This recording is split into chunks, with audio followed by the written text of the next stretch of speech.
Live on Insta. Welcome to the Field to the Deal podcast, season 2. We're live with super agent Peter Schaffer and his world headquarters of agency. How you doing, Mr. Peter Schaffer? We're doing good. I like that new iPad camera you have. You upgraded. Someone must have Did you get paid? Are you getting paid more for this that I wasn't aware of? Well, I did an iPad deal with Apple. Yeah. No, this is great. It follows me around. Look at that. Look at that. Hopefully the bathroom doesn't have an open door behind you. There you go. It follows me around. So we're good. Look, I get closer. It backs up. All that stuff. Look at that. All right, let's get right to it. There's a lot of fun stuff happening in sports right now, especially in the NFL. If people don't know Peter Schaffer, he's an agent. You know, he reps anything from NFL players to any professional athlete out there so he's got an inside scoop of what we're looking for.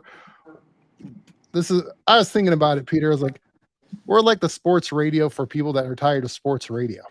It's like this is like real insider talk here with people that actually are talking to the people that they want to get the information. This is like firsthand. It's not, instead of dealing with people that are regurgitating information from other reporters, we're talking to Peter Schaffer, who's getting the information direct.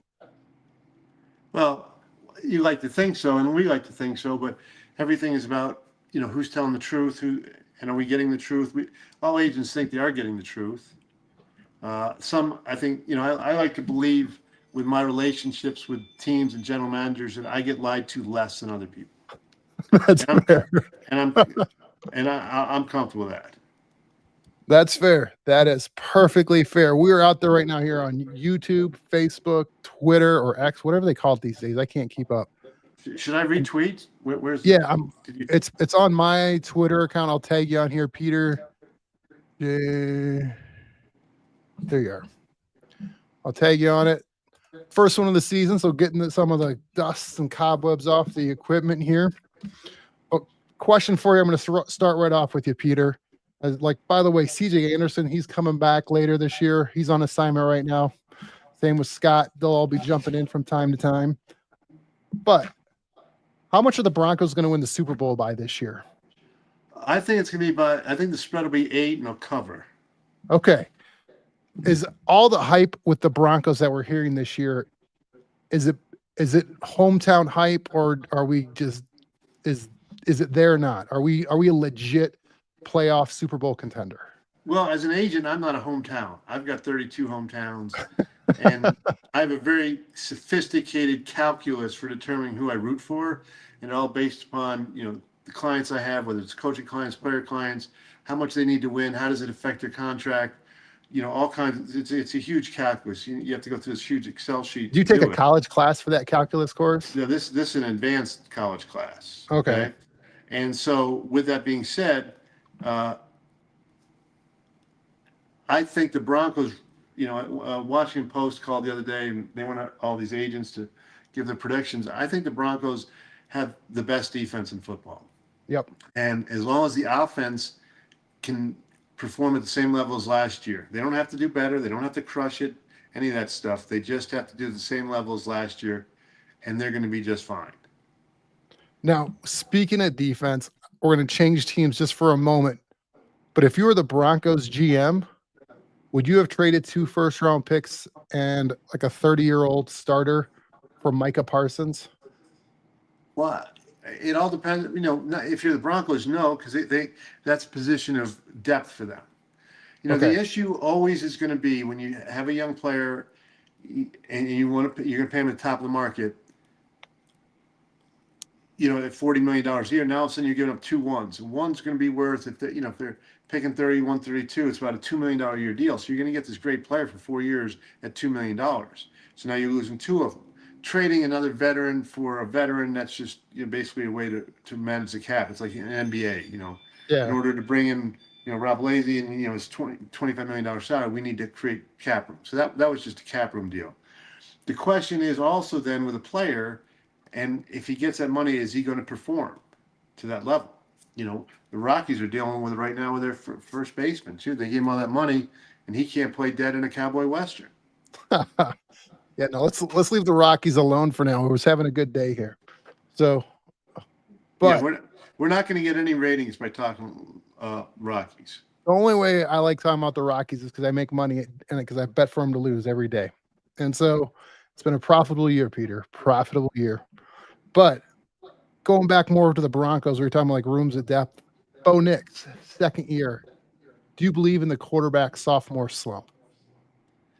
I don't believe in slumps. Slumps happen for a reason. All right. And most of the slumps are because, talk about baseball. You have this great pitcher who comes in, first time around the league. Nobody's seen him. Nobody's got any analytics on him. He's throwing 90 miles an hour. Boom, boom, boom. And he just walks through and everybody says, oh, my God, that's the next Tom Seaver. Then all of a sudden people get filmed. They say, oh, well, okay. When he's up 2-1 in the count, he's going to throw the curveball. They start teeing off on.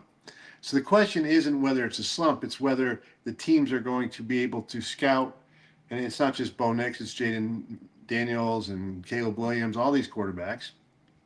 And so which teams are going to scout them? And then which teams, and then can those players, do they have enough talent to overcome when we're shutting down what you do best? So if they figure out that on every third down, Bo Nix is throwing to his right and throwing an 8-yard hook, and that's his go-to, and all of a sudden they shut that down, does he have enough talent to find other people? So it's not a slump. It's just a question of, people, as much film as they watch on you, you're watching on them. No, it makes a lot of sense. Going back to the defense, you made a comment about it where you think they're the top defense. Is the Broncos defense the real deal? Is like Benito, Surtain, are they gonna raise it up to a top 5 defense or top 3 defense? I think they're gonna raise it up to a top first 1 defense. Okay. I think it's not as much of a defense. I think it's more of an execution squad. I think quarterbacks are going to come up to mile high and have really bad days week after week. I think that, but again, it's all about matchups week to, it is, but you have to, I really think that Vance Joseph does an outstanding job of preparing his team, of getting ready for each team. And he really did. And if you look last year, they had one bad game against Cleveland, and when Jameis Winston, it goes to show you why you eat Wheaties for breakfast. So speaking of matchups, are you worried about facing a rookie number 1 pick quarterback in week 1 with Cam Ward and the Titans if you're the Broncos? Because there's, like you said, there's not much film to watch on him. That is a huge issue. All right. So you have a rookie quarterback, and it's normally in years past, you have 2 or 3 preseason games. But right now, nobody's even playing. Yeah. So unless you have a buddy that was there when Tampa was playing scrimmaging against Tennessee, get some insider scoop from your friend watching from the sidelines. Yeah. Yep. Yeah. No, it's an interesting dilemma. Like, I'm confident the Broncos will win week 1, but I don't think it'll be as close as everybody or I think it'll be closer than what people expect. How about that? I think that because of what you just said, and so the differences in the NFL, it used to be that okay, even you, when you coach your little high school basketball, we play, and in halftime we make these adjustments. Yep. You're not gonna wait till halftime. You're gonna make those adjustments on the fly in between the 2 and 3 minutes in between. Yep.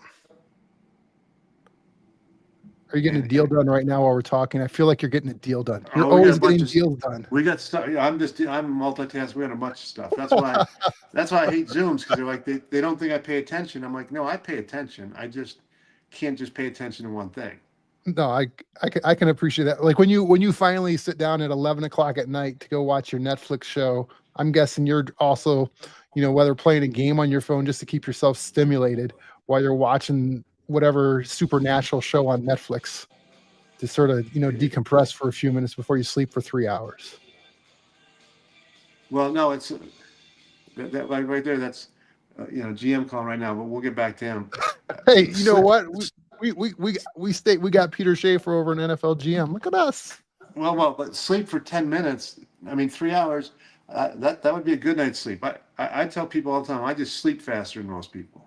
So here's a question, just as a GM, dealing with GMs around product placement. You're dealing with NFL GMs on the East Coast on a regular basis. And my guess is their days start quite early. And they probably don't care where in the world you're sleeping at. They're probably like, hey, we need to get a hold of Peter for this guy. And it could be The calls start at 4 o'clock in the morning. Yeah. And then what happens is that you sort of go through the timeline. So you get calls from West Coast GMs at 11 o'clock at night as they're driving home at 10. Yeah. And then it turns around. So one of my favorite stories, and I don't know if you know, Bobby Clark is. Remember the Philadelphia Flyers? No, I don't. So Bobby Clark was the greatest all-time Flyer. He was a guy, he had no front teeth, captain of the Broad Street Bullies, all that stuff, right? Okay. And he then becomes the general manager of the Flyers. And this is back in late 90s. So people did have cell phones, but people were still using hard phones and pagers. And I'm working on a deal for a player from the Czech Republic to go to the Flyers. It was between the Blackhawks and the Flyers. And I just got married, so my wife was still a bit of a novice as to the hours.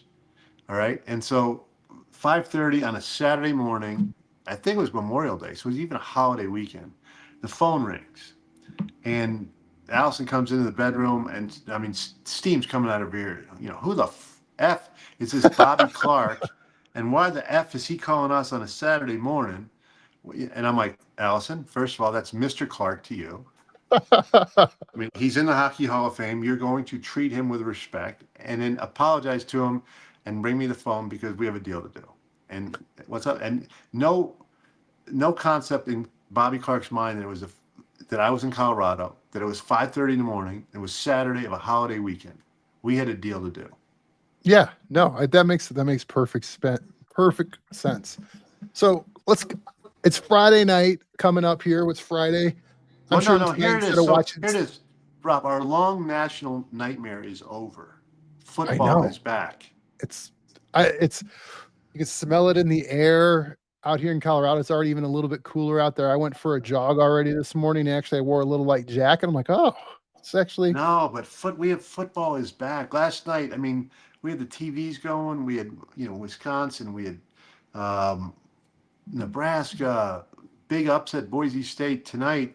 Coach Prime playing the Nerds. Come on.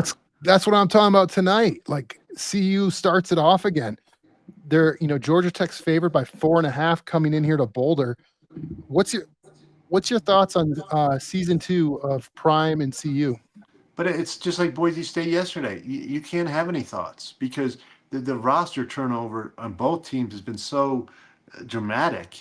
Yeah. That if you go straight talent, okay, CU's got more talent, but that's coaching. Who could put them in place? Who's put them in? Who's playing this? Have they been able to mesh? And like I said, I was up to the Georgia Tech hotel talking with some of our players last night. I said, same thing I just told you. Y'all better be ready coming off the field after each series and say, this is what they're doing. This is what we got to do. We cannot wait for halftime. Mm-hmm. No, absolutely. So one of the things I like about Coach Prime, I feel like he's getting more former NFL guys in his coaching staff more than most. Am I wrong by that? But is it like the running backs coach? They're Warren Sapp's there. Oh, your camera's going towards your ceiling, Peter. Really? Are showing off your well, that's good. Good. Yeah. People would rather see my balls than... Yeah, do that again. How do I do that? I think people would rather see the balls, my balls. There. Right. See, people. You're looking at my balls. Jeez, the upshot at your balls. So, yes. How about that? What do you think of Coach Prime's staff that he's pulling together? I feel like he's getting more former NFL guys and telling these players like, "Hey, I'm going to get you coached by NFL guys that have the experience." That's definitely a recruiting pitch. That's definitely something there. And then the question is it going to have any actual practical application? Because there's no doubt that the players are doing that, right? Yep. And because of that, it's pretty cool, right? You're getting coached by Warren Sapp or Marshall Falk. The question is, will that help? It will help get players, but will that help those players get to the league, right? Yep. No, good question. By the way, if you're watching, you're tuning in, we have a number of people watching. If you want to throw some comments in there, ask Peter some questions, let me know. We'll throw them out at you. They'll pop up on the screen if you throw a comment in the roll there. So how would you define success for CU and Coach Prime this year, Peter? They have to make a January 1st bowl. They cannot Okay. go to a booty bowl, and they have to be able to beat. They have to be able to beat. Oh, hold on, let me just get this right here. They have to be able to beat top teams. Yep. Last year they struggled against teams over 500. Let's call up their schedule right now. That's what we're gonna do right here on the big board. If I can figure this out. And then when you look at their schedule, they have to be able they can't lose to Kansas, and they can't lose to those things. And last year, they beat TCU right off the bat, so everybody's like, "Oh my," they're going to be All right, great. we got Georgia Tech tonight. Then we have Delaware coming to town on the 6th. At Houston. Delaware is a 1AA school, right? So what are we doing? Then we're going to Houston on the 12th. Houston's legit now. The reason Houston is legit is they've spent a lot of money in NIL. Okay. I'm telling you right now, they've spent a lot of money. All right. What about Wyoming now? That's in the following week there. Wyoming's coming to Boulder. I'm telling you right now that none of them, they're not playing LSU and they're not playing Clemson, but those three of those 4 games are going to be a tough outs. Another tough one coming up is BYU. Yeah, and then they got TCU and they got Iowa State, Utah. They're going to have to start hot, won't they? They can't afford to try to make it up at the end of the year. They got to go, undefeated in September. Look, they're my balls again. So. But hey, you know what though? They're your decorated ones. They're the ones they have looks like they're autographed too. Yeah. No, I think that. Yeah, I think it's important to have balls that are decorative.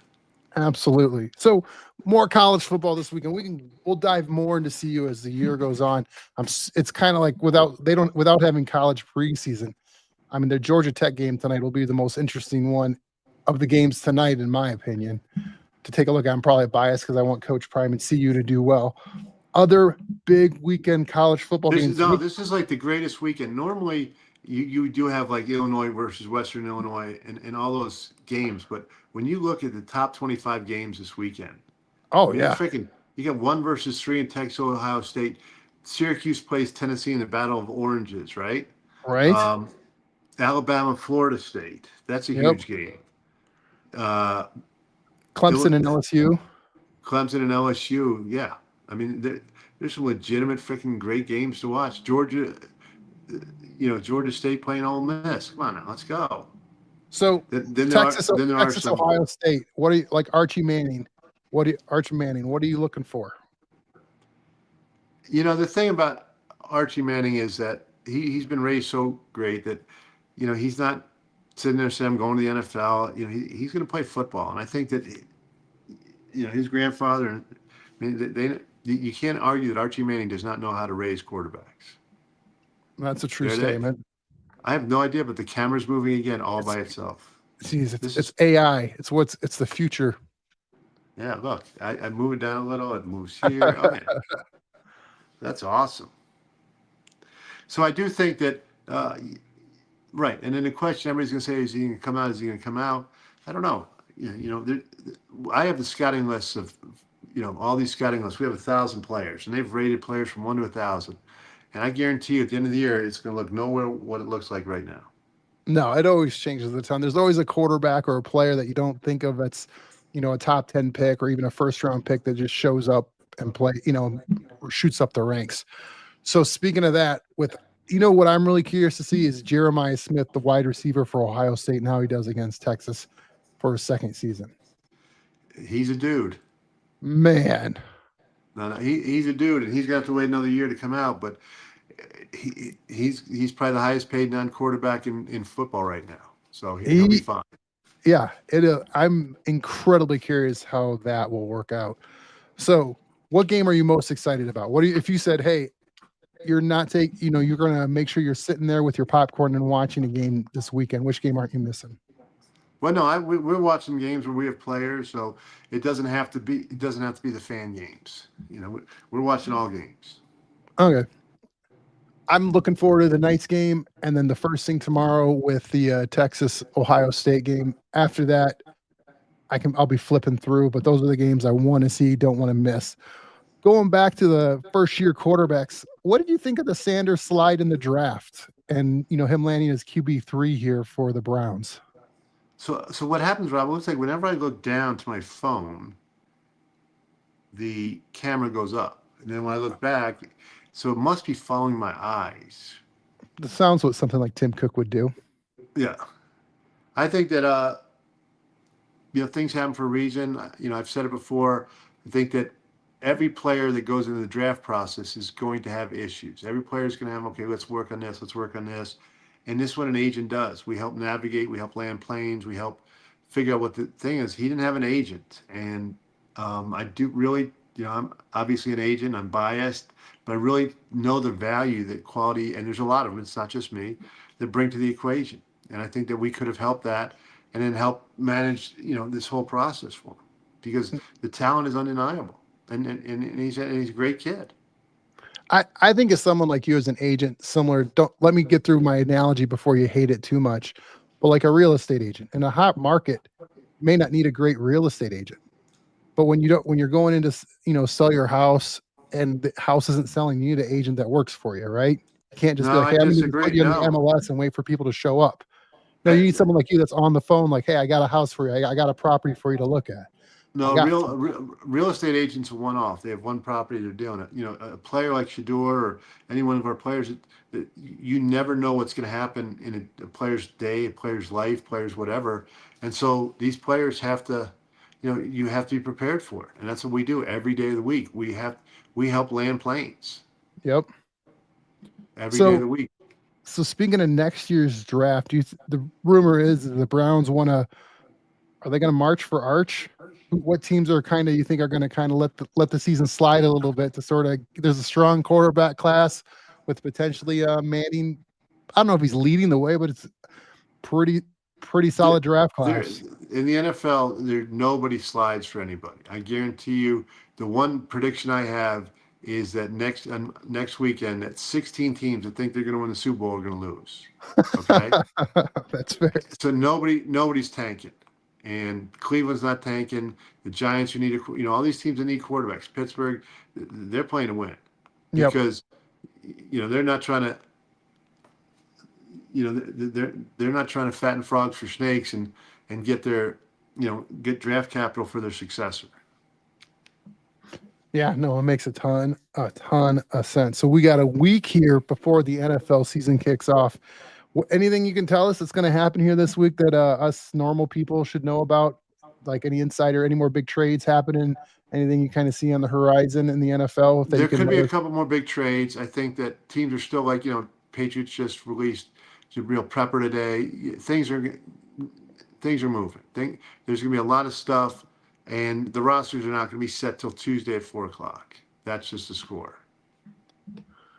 And that that's what makes it fun. The thing about the hey Casey, thanks for watching. Put Casey on. How do we get Casey on? Casey, I'm going to send you an invite on your DM on Twitter. Okay. Yeah, get Casey on. Hold on. The duck was here, but the duck just went downstairs. I don't know why the duck got camera shy.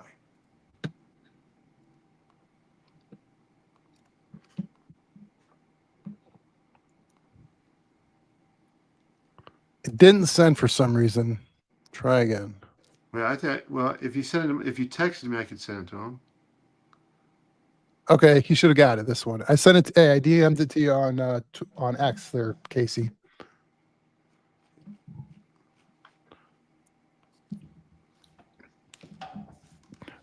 So, a couple more quick questions as we're waiting for Casey to jump on. For Casey, he's with the Bills this year, right? No, right now he's as of yesterday. We're looking for new stuff. Okay, there he is. You gotta guess where I am. Oh, look at that! Wait! Hold up!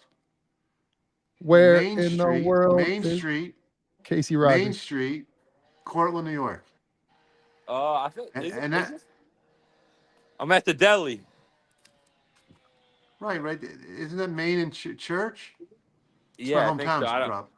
I don't. Yeah, I'm downtown. I don't know what exactly street this is. That's my hometown, Rob. Yep. Oh yeah. the hometown of Peter Schaffer. It's written Is all there, over is every there, building does it around say here. that when you come into drive into town, It like does. underneath? It does. It says home of Peter Schaffer. Wow. It should say super agent Peter Schaffer. So we got to go change the sign. So, Yep. but if he's going to the deli though, Rob, you get a nice. He's going to get a nice sandwich in there for maybe. He's going to be out the door for $6.95 at the most. Oh, you're Yep. killing me, Casey. Yep. Oh, that It's sounds. already in my stomach. Yeah, Uh, I mean, all right. So uh, Casey, all right, What's going on? we're talking the NFL. We're talking college football, right? Texas, Ohio State, Ohio State. because I don't know much about Texas, but I do know Ohio State, and they're both big NIL funded teams. So recruiting is never an issue for them. I don't know. I gotta do more research on Ohio State this year and Texas. But you see my boys from Nebraska pull out the W last night. the emphasis being on pull out Pulled because out. they should. But again, I think that the thing about college football, and this is what I think that would be great. College football doesn't play any preseason games, so Yep. it's a month of you really don't know what's going on, and they're experimenting whatever. So this first game is on some level an exhibition game, trying to figure out who really looks good, who doesn't look good, and I think they did struggle a little bit on that to that extent. Here you go. That's what you ask right here. Right. So that right there is the mayor of Cortland. Yeah, I'm in That's charge. All right. Casey's. Who you got? Ohio State or Texas? That's Casey's dad, Leon Rogers, the head coach at Cortland State lacrosse. Got the Buckeyes. The Buckeyes. Yeah, I'm a Big Ten guy. So Well, here's a question for the great Leon Rogers: Colorado or the Nerds tonight? Georgia Tech. Are you going with the Nerds, Leon? Oh, Colorado, or you know what? I might have to go Georgia Tech on that one. they were trending last year. You hear that? They were trending, but I think CU has a lot to prove this year. I don't know How how. important? All right, so Casey, you played at Nebraska, you played at Oregon. That Yep. first game, with how important would you think having preseason games would be for colleges? Oh, it's huge. I mean, that's why you see SEC teams playing, damn near D2 teams. Well, It's Colorado plays Delaware next weekend. exactly. So you almost have them, but they're disguised as as out of conference games.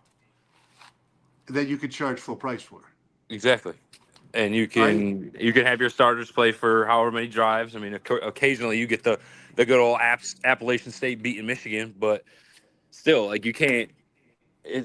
There's experiences that you can get out of a game that you can't get in practice, and sometimes those experiences have to be at the cost of winning 60-0. But sometimes you also can get an upset every once in a while, which makes college football.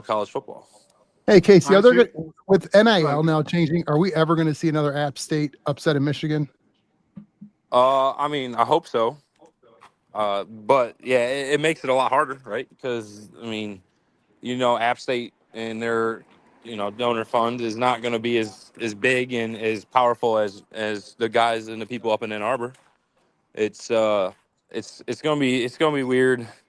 The next couple of years, I'm willing to. I want to see something. Whatever happens, maybe put like a cap on some teams. I don't know. I don't know the answers to it. I've been pretty focused on the NFL, but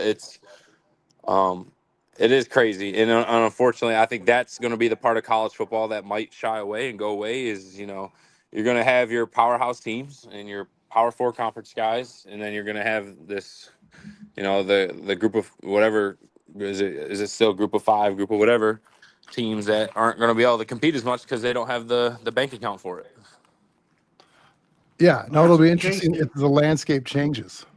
Yeah. all right, with that, so Casey, obviously, as you know, Rob was a big Hard Knock star this year in Buffalo. Okay. No, he was a supporting actor to his dogs, to the puppies. Yes, exactly. Okay. What was the experience like, honestly, Casey, of having the cameras there? Were you conscious of it? Were you cognizant of it? Did you said, I better not say this, or I better not say this, or or was it just, or did you just have fun when they wanted to do the puppy dogs? At first, you noticed them. Definitely noticed them because I mean, there's just a bunch of people with cameras wearing blue shirts, NFL film stuff. But towards the end of camp, you almost like couldn't really tell. Like they just blended in with your own team's film crew. Like you didn't really notice them. In terms of like being mic'd up, I was mic'd up for 2 practices, and you know it. I never really liked being mic'd up in practice because I mean it's just something else to worry about when you're trying to focus. But they made it pretty easy. Like they didn't bother you. They basically were like, whatever you want to be in it, you can have be in it. Whatever you don't want to be in it, you know, you don't have to be. You can tell us to go away whenever you want.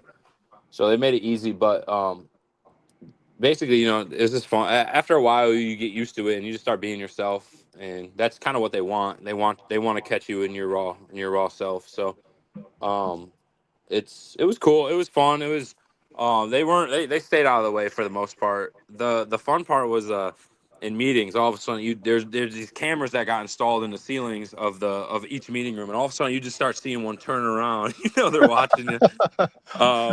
But they did a good job of letting you know when you were on camera, when you weren't. I think there was one meeting where we had like a D-line rule, basically like if you were mic'd up, you gotta like let everyone else know, because you know how us guys are. We might say some stupid shit or stupid stuff. Sorry, like I just did, and so we had like a secret word or like a phrase that was like, I'm going to get a banana or something like that. And you'd get up and you'd say, I'm going to get a banana. And then you'd come back in the room and everyone knew you were either mic'd up or that the cameras were on. It was pretty fun.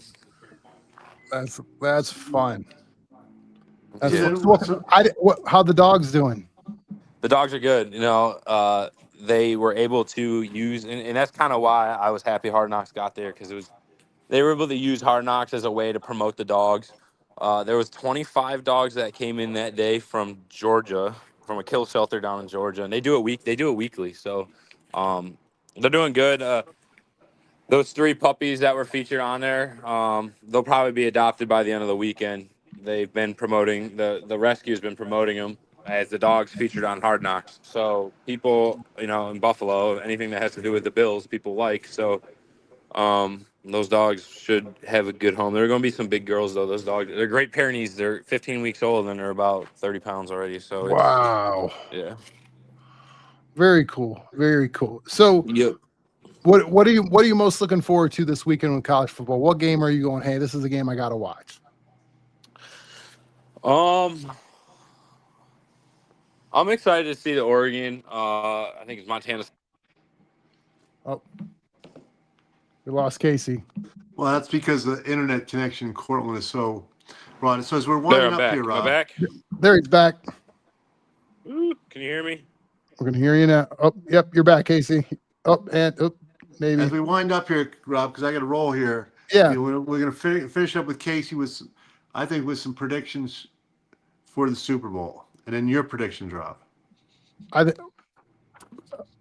Casey. I want you on the record. Well, we're getting Casey back. The tournament in Cortland.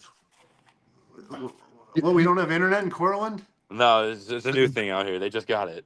They got a 10 square foot area that you're standing in that it works, right? Yeah. So are you on? I think you're on Main Street, right? I'm right off of Main Street. Main Street's right there. So my mom used to have way back in the day, 30, 40 years ago, she used to have a loft apartment right there, Rob. Oh, yeah? Oh, yeah. Right by McNeil's Music. McNeil's Music. I'm right near Harrington Music. Yeah. Yeah. All right, Casey, we right got to wrap this up. Peter's got deals to make. He's got NFL GMs calling him, and he's got work to do. I need to work for Casey. There's no Make holiday those deals, Pete. No holiday weekend for him. So, hey, Peter, you said you have some questions. All right, for the two of you, I want you on the record. This is going to be saved for posterity. I need to know who's going to be in the Super Bowl, who's going to win it, and who's going to be in the national championship game, and who's going to win it. And I want to hear from the old wise one too. He's talking to you, Casey. No, Leland. I'm talking to Leland. Yeah. Oh, okay. Does your dad realize that his reading glasses don't help him when he's driving? Yeah, well, that's because I'm always on my cell phone. Don't tell anyone that. Yeah. All right. Those are Super not Bowl. distance classes. I mean, this is going to be biased, but I would love to see the Bills win. You know, I think they're due for one. I mean, obviously, I just had a firsthand impression, or I was just in their organization, so I know, the type of people they have working. Their coaches and their players and their front office are all really good people. So, and just how they operate is second to none. So I would really like to see them. College football, the Ducks. That I gotta go with the Ducks. They gotta get their first ever national championship. So, but I'm excited to watch them play. They got a new quarterback. The team's gonna look a little different this year, but we'll see. We'll see how they go. Casey, I got Denver because I'm not biased at all. Okay. Going against the other D, the Lions, because I I grew up wouldn't. out there. And so the Lions is another one I like. They're a gritty team. I like their head coach. Very gritty team. Denver, I wouldn't mind because I'd love to see Bo win a Super Bowl. Good quarterback, good guy. I want to see D versus D. I want to see the Detroit versus Denver in the Super Bowl. At that point, I would want Denver to win, but at least I wouldn't be disappointed if Detroit. Yeah, no. I mean, the only thing I would just be like, I would feel bad for Detroit because they've been so close, and they're just a gritty, hardworking team. How can you not like Dan Campbell, right? Exactly. Yeah. And then I'm a Miami Hurricanes fan when it comes to college football, and since they're kind of good again, as long as they get by Vic's Notre Dame on Sunday, I think the sky's the limit for Miami. Cristobal. Yeah, I could see that. No, they're definitely, they're trending. That's for sure. So Here's the deal. I'm biased. Those are all my biased picks, Peter. I'm not going on any like big algorithm or calculus. I don't have a big whiteboard with every calculation on why each team's going to be where they are. I'm picking this early in the year with my heart, Peter. With my heart. That's what I want. Well, it's obvious because I pick with talent, and it's the two. I'm telling you right now, Texas and Ohio State are going to play again. It's ironic. They're playing the first game of the year. They're going to play the last game. That would be. I'd be okay with that because they have the most talent. I'm just telling you. I can't. It's tough to argue that one. Real quick, last one. The way college football is, though, is you got teams with a ton of talent, but you got to play 15 games good. Yeah. And that's hard. Right. But also I think that it's not just that. I was talking to a coach yesterday. He goes, we're fine at 22. We have no depth. All right. And so the better teams, Ohio State and Texas, not only are they fine at 22, they're got depth. And the thing that you're seeing in the NIL world is that teams are bringing in, and Leon will see this in lacrosse in Division I. They're sapping up guys to play that might not play, but that means if they get them on their roster, they can't be starting for someone else. Someone else doesn't have them. Yep. So they're stacking 8, 9, 10 D linemen, 4 or 5 safeties. And so not only do they have depth, but they're taking away other teams' strengths. And I'm just telling you, that's one of the sort of those programs with the money, the Texas A&M's, that's what they're doing. They're not just spending on 22 like in the NFL. They're stashing guys they can't play for someone else. That's frustrating as an athlete. Right, because you don't know that that's the case. Yep, being toyed with, till you show up. That's right. But everyone's doing it, so it's like the stupid thing of like the uncommittable offer. Like, what's that even mean? That's right. No, and they got it, and they just stash them. But I mean, they can get out again, but then you become a 3-time transfer. Yep.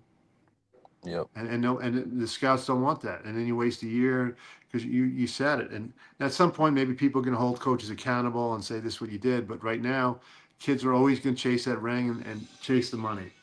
All right, hey, I got this call coming. I'm out. Hey, Peter, I'll call you later. Casey, thank you so much. Field of the deal. Love it. I'll call you later, Casey. Next week. Sounds good. Hey, Casey, if you're around Friday next week, stay around, okay? Oh, and he's gone. All right, Peter. See you. Thank you guys for watching. Field of the Deal. Peter Schaffer. I'm Rob Blasi. We'll see you guys next time.